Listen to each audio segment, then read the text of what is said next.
Good morning. मैं शिवाशी सुमन, आप देख रहे हैं पीसीएस एकेडमी पटना। आज हम लोग प्रतियोगिता दर्पण अप्रैल महीना का अर्थव्यवस्था देखेंगे। इसमें कुल 7 टॉपिक दिया हुआ है। 7 टॉपिक को हम लोग डिस्कशन करेंगे। चलिए शुरू करते हैं। पहला क्या है कि मौद्रिक नीति की 2023-24 की छठी अंतिम त्रैमासिक समीक्षा में भी रेपो दर अपरिवर्तित। रेपो दर में कोई परिवर्तन नहीं हुआ। किसमें? मौद्रिक नीति का समीक्षा किया गया। कब किया गया है? तो 2-2 महीना पर, साल में 2-2 महीना पर मौद्रिक नीति का समीक्षा किया जाता है, यानी कुल जमा 6 बार किया जाता है समीक्षा। तो छठा और अंतिम समीक्षा में भी मौद्रिक नीति का समीक्षा करने के बाद रेपो दर को अपरिवर्तित रखा गया है। तो चलिए समझते क्या होता है। ये मौद्रिक नीति होता क्या है? मौद्रिक नीति या आखिर सुनते हैं हम लोग मौद्रिक नीति, लेकिन होता क्या है? मौद्रिक नीति वैसा नीति है जो अर्थव्यवस्था में मुद्रा के प्रवाह को नियंत्रित करता है। इकोनॉमी में आपका मनी सप्लाई को नियंत्रित करता है, ठीक है ना। यानी मौद्रिक नीति क्या करता है? अर्थव्यवस्था में, इकोनॉमी में मुद्रा के प्रवाह को नियंत्रित करता है। भाई ये नियंत्रित क्यों करता है? तो इसका प्रवाह अगर अधिक हो जाएगा इकोनॉमिक में खूब ज़्यादा कैश चला गया है ना, मुद्रा का प्रवाह ज़्यादा हो जाएगा तो महंगाई बढ़ जाएगा, यानी कि मुद्रास्फीति बढ़ जाएगी। मुद्रास्फीति बढ़ जाएगी। और कम अगर हो गया तो क्या हो जाएगा? तब तो मंदी का दौर आ जाएगा। अगर कम हो जाए तो मंदी आ जाएगा। मंदी का सिचुएशन आ जाएगा, है ना। तो इसको कंट्रोल करने के लिए न तो हमको मुद्रास्फीति चाहिए भाई, न तो हमको मंदी चाहिए। हमको कंट्रोल अर्थव्यवस्था चाहिए, नियंत्रित अर्थव्यवस्था चाहिए। इसके लिए मौद्रिक नीति लाया जाता है। ये मौद्रिक नीति आरबीआई के द्वारा लाया जाता है और 2-2 महीना पर समीक्षा किया जाता है। इसको कंट्रोल करने के लिए न अधिक हो न कम हो, इसको कंट्रोल करने के लिए, नियंत्रित करने के लिए आरबीआई क्या करता है? रेपो रेट, नाम आप लोग सुने होंगे, repo rate, reverse repo rate, है ना, बैंक दर, ठीक है, एसएलआर, सीआरआर, ये सब और भी बहुत सारा इस तरह के उपकरण का प्रयोग करता है। इसको कम ज़्यादा, इसका रेट में कम ज़्यादा करके इसको कंट्रोल करता है। जब मुद्रा की सप्लाई को कम करना है तो रेपो रेट को बढ़ा देगा, जब मुद्रा सप्लाई को बढ़ाना है तो रेपो रेट को कम कर देगा। तो इसको हम जब इकोनॉमिक्स पढ़ेंगे, हम लोग मनी एंड बैंकिंग पढ़ेंगे, तो उसमें और अच्छा से ज़्यादा एक्सप्लेन करेंगे कि रेपो रेट को बढ़ाने से मनी के सप्लाई पर कैसा प्रभाव पड़ता है, रेपो रेट को घटाएंगे तो मनी के सप्लाई पर कैसा प्रभाव पड़ेगा, रिवर्स रेपो रेट का कैसा सप्लाई पर प्रभाव पड़ेगा। तो इसको हम लोग उस समय डिटेल में सीखेंगे। अभी फिलहाल जान जाइए इसका बेसिक बात। इस तरह से कहा गया है कि जब समीक्षा किया गया तो देखा गया कि समीक्षा में आपका महंगाई यानी मुद्रास्फीति नियंत्रित है, एकदम नियंत्रित है, कंट्रोल है मुद्रास्फीति, है ना। महंगाई दर कंट्रोल में है। महंगाई दर का लक्ष्य था कितना? 4 ± 2, यानी इतना परसेंट पे उसको रखे रहना है, इतना परसेंट पर है। जब इतना परसेंट पर महंगाई दर है ही है, मुद्रास्फीति कंट्रोल में है, तो फिर repo rate, reverse repo rate, इस सबको बदलने का कोई मतलब तो बनता नहीं है ना। इसके साथ छेड़खानी करने की कोई ज़रूरत नहीं है। इसलिए जब ये नियंत्रित है तो इसको भी उतना ही रहने दिया जितना पहले था, ठीक है। इसको भी अपरिवर्तित रहने दिया, इसमें भी कोई बदलाव नहीं किया है। तो बस इसमें यही था और कुछ विशेष नहीं था। चलिए आगे बढ़ते हैं। ये हो गया चीनी सत्र 2024-25 के लिए गन्ने के उचित एवं लाभकारी मूल्य, गन्ने के उचित एवं लाभकारी मूल्य ₹25 प्रति क्विंटल का वृद्धि किया गया है। 25 रुपये प्रति क्विंटल का वृद्धि किया गया है। चलिए इसको देख लेते हैं हम लोग।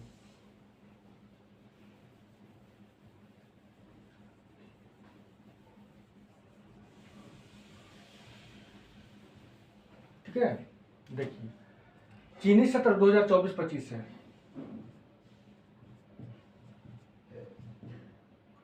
चीनी का, शुगर का अपना एक सेशन होता है, वो 2024-25 में उचित एवं लाभकारी मूल्य को बढ़ाया गया है। उचित एवं लाभकारी मूल्य, उचित एवं लाभकारी मूल्य,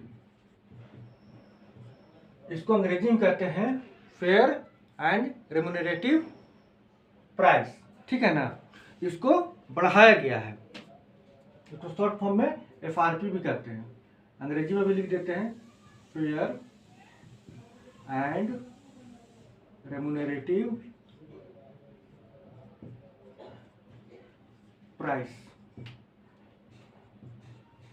शॉर्ट फॉर्म में FRP।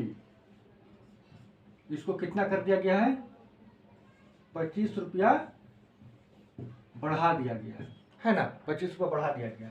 तो आखिर ये होता क्या है, ये जो उचित एवं लाभकारी मूल्य यानी फेयर एंड रेम्युनरेटिव प्राइस होता है, FRP, आखिर होता क्या है। देखिए, चीनी मिल का जो मालिक होता है ना, या चीनी मिल क्या करता है, गन्ना किसान से गन्ना खरीदता है।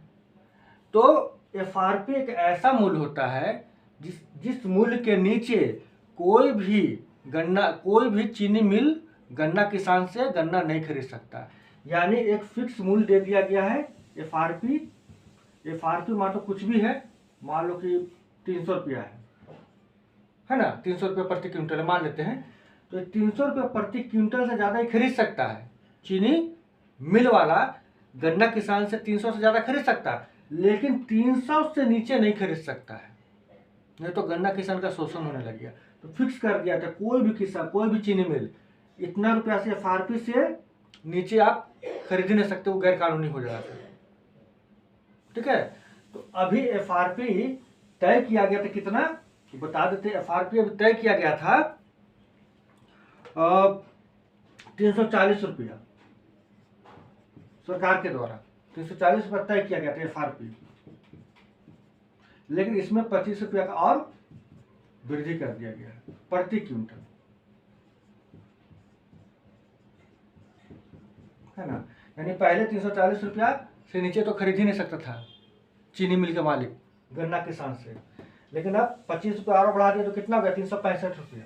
365 रुपया से नीचे नहीं खरीद सकता। ज़्यादा देना है दे दीजिए, लेकिन इससे कम दीजिएगा तो किसानों का शोषण होने लगेगा और गैर कानूनी भी होगा। तो ये FRP रेट में 25% का वृद्धि कर दिया गया, ठीक है ना। अभी चुनाव का टाइम है, तो किसानों को और ज़्यादा जागरूक करने के लिए, है ना, अपने तरफ लाने के लिए गवर्नमेंट इस तरह का काम करते रहती है। जैसे चुनाव के समय पेट्रोल का रेट भी कम हो जाता है, तो इस तरह का सुविधा सरकार देती है, ठीक है।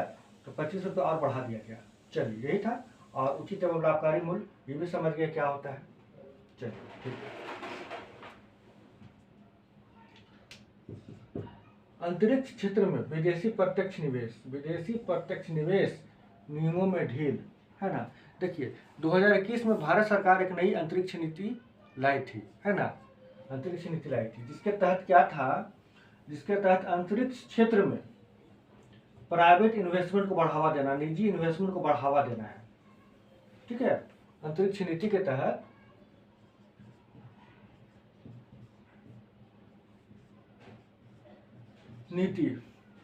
तहत क्या है, निजी निवेश को बढ़ावा देना है, निजी निवेश को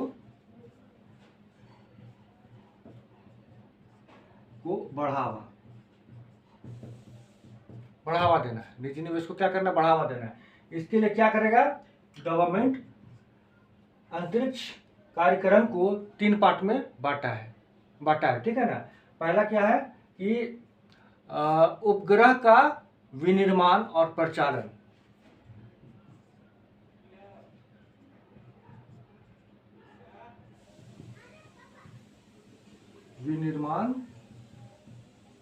एवं प्रचालन,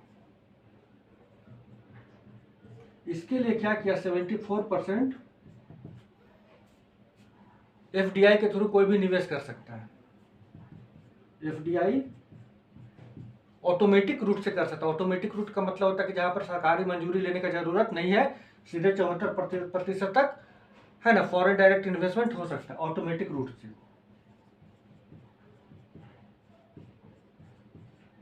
ऑटोमेटिक रूट से, ठीक है। यानी कि 74% तक एफडीआई करने के लिए सरकार से मंजूरी लेने का जरूरत नहीं है। किस में? उपग्रह का विनिर्माण एवं परिचालन में। दूसरा सेक्टर क्या कर दिया है? दूसरा सेक्टर कर दिया क्या, देखिए लॉन्च व्हीकल। लॉन्च व्हीकल होता है ना, जैसे हम लोग PSLV है, GSLV लॉन्च व्हीकल होता है, तो लॉन्च व्हीकल के क्षेत्र में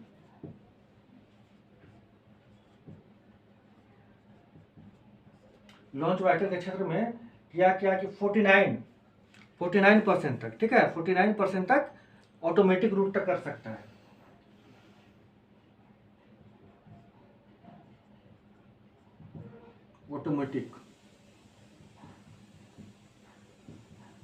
ऑटोमेटिक कहने का मतलब सरकारी मंजूरी का जरूरत नहीं है।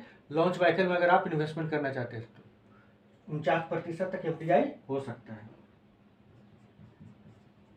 ठीक है। और तीसरा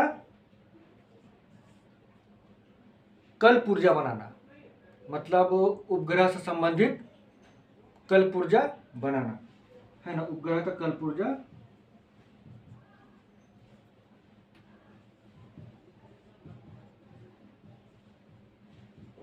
निर्माण, इसमें 100% एफडीआई होगा। इसमें तो गवर्नमेंट चाहेगा ही कि जितना भी कल्प ऊर्जा हो देश में निर्माण हो। देश में निर्माण होगा तो क्या फायदा होगा? यहाँ रोजगार मिलेगा, और जो मेक इन इंडिया प्रोजेक्ट है उसको भी प्रोत्साहन मिलेगा। आत्मनिर्भर भारत का जो सपना है वो भी पूरा होगा, है ना। तो उपग्रह का कल्प ऊर्जा का निर्माण में 100% एफडीआई ऑटोमेटिक रूप से,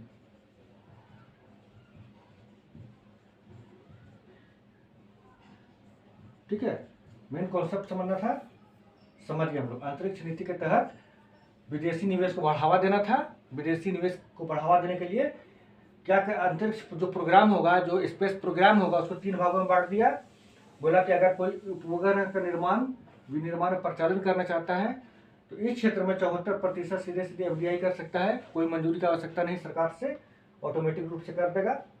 दूसरा, लॉन्च व्हीकल के क्षेत्र में अगर करना चाहता है तो 49% तक एफडीआई कर सकता है ऑटोमेटिक रूप से। और उपग्रह का कल्प ऊर्जा अगर बनाना चाहता है तो 100% तक एफडीआई हो जाएगा, 100% तक, मतलब 100% एफडीआई हो जाएगा ऑटोमेटिक रूप से। इसके लिए कोई भी मंजूरी की आवश्यकता नहीं है। क्लियर? चलिए आगे बढ़ते हैं। ये हो गया, आगे बढ़ते हैं। 2023-24 के लिए कर्मचारी भविष्य निधि जमाओं पर ब्याज दर 8.25% बढ़ा है। ठीक है भाई, देख लेते हैं। कर्मचारी भविष्य निधि यानी एम्प्लॉय प्रोविडेंट फंड, EPF,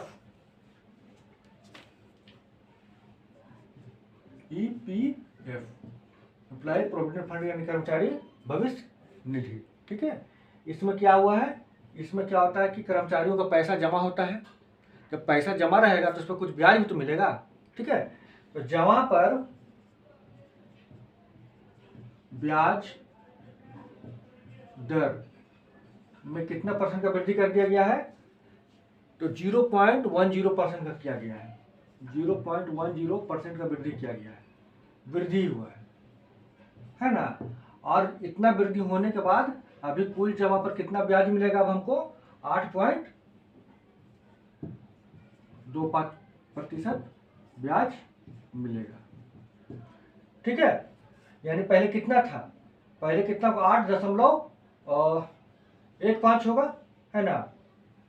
तभी तो 0.10 बढ़ा तो 25 हो गया, ठीक है। तो इतना भविष्य निधि पर इतना ब्याज मिलेगा, जमा पर इतना ब्याज मिलेगा, ठीक है। कोई दिक्कत नहीं इसमें। चलिए, भारतीय खाद्य निगम की अधिकृत पूंजी में वृद्धि, FCI। भारतीय खाद्य निगम क्या है? FCI है। FCI होता क्या है? तो ये केंद्र सरकार का एक नोडल एजेंसी है जिसका काम है कि किसानों से MSP पर उसका अनाज को खरीदना और जमा करना अपना गोदामों में। ये केंद्र सरकार का एक नोडल एजेंसी है। केंद्र सरकार ने FCI का जो अधिकृत पूंजी है, जो ऑथोराइज कैपिटल है, उसमें वृद्धि किया है। पहले इसका कैपिटल 10,000 करोड़ था, अब उसको 21,000 करोड़ कर दिया गया, बढ़ाकर कर दिया गया। ठीक है, चलिए इसको हम लोग देख लेते हैं। जैसा कि बताएं एफसीआई के बारे में क्या है सरकार का, ये नोडल एजेंसी है। नोडल एजेंसी, इसका काम क्या है, ये किसानों से एमएसपी पर अनाज खरीदना और अपने गोदामों में रखना। इसका अभी तक ऑथराइज कैपिटल है, अधिकृत पूंजी कितना था, 10,000 करोड़।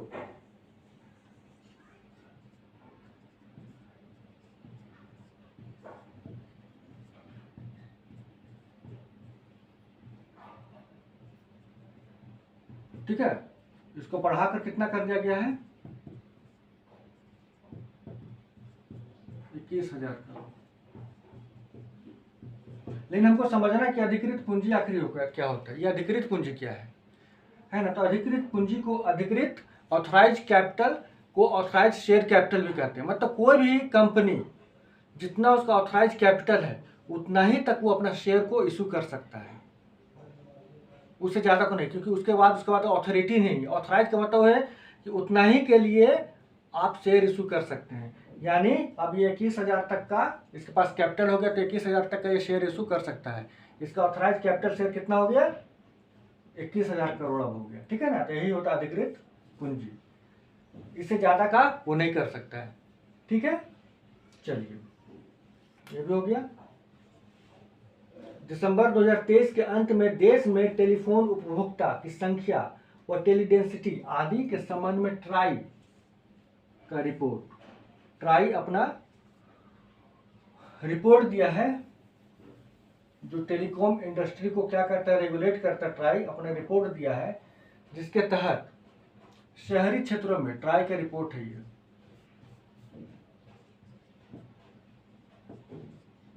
ट्राई का रिपोर्ट है ये। ठीक है, इसमें क्या बोलता है, शहरी क्षेत्र में, गांव में, देखिएगा तो शहरी क्षेत्र में कितना है ट्राई का रिपोर्ट में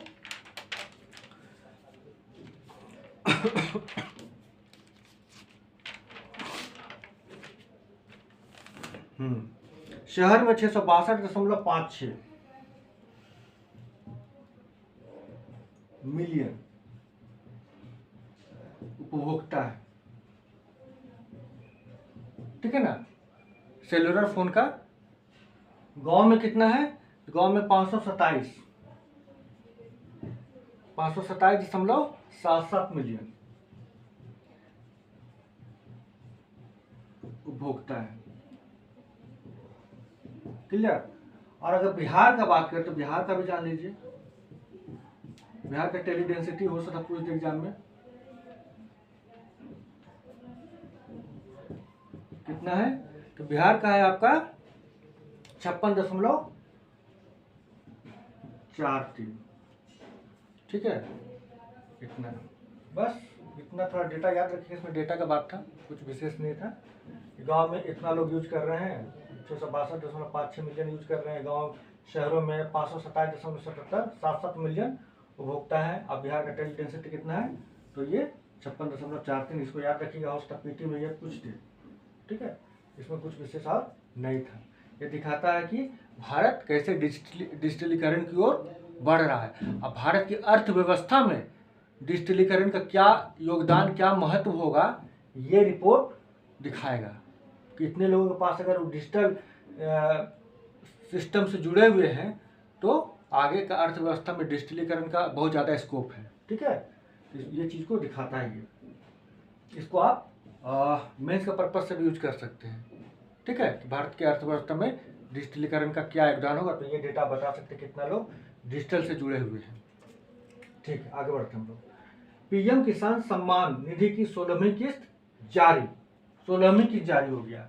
जैसा कि हम लोग को पता है कि 2018 में, दिसंबर 2018 में पीएम किसान सम्मान निधि योजना चालू हुआ था, जिसके तहत क्या किया जाना था, कि साल में किसानों को 6,000 रुपये मिलेगा, जो कि 2,000 का 3 किस्तों में मिलेगा। ठीक है, तो अभी इसका 16वां किस्त मिला है, 16वां किस्त मिला है। तो जान जाइए कि पीएम किसान सम्मान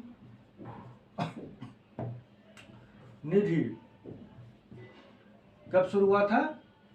2018, दिसंबर 2018 में हुआ था। ठीक है, इसके तहत क्या होता भाई? इसके तहत होता है कि किसान को साल में 6,000 कुल जमा 6,000 मिलता है, लेकिन 2-2 हजार का 3 किस्तों में, है ना। वर्ष में 6,000 मिलता है 3 किस्तों में, 2-2 हजार का 3 किस्तों में मिलता है। ठीक है ना। ये किस लिए?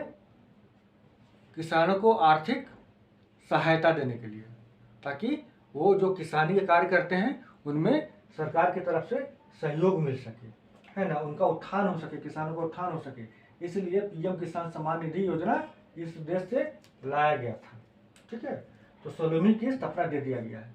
16वीं किस्त में तो गिन लीजिए, दिसंबर 2018 से शुरू किया था, यानी 19 में 3 किस्त, 20 में 3 किस्त, 21 में 3 किस्त, 22 में 3 किस्त, 23 में 3 किस्त, अभी तक हो गया 12, 3, 15 और 24 का किस्त दिया गया, तो 15, 1, 16, 16वीं किस्त हो गया ना।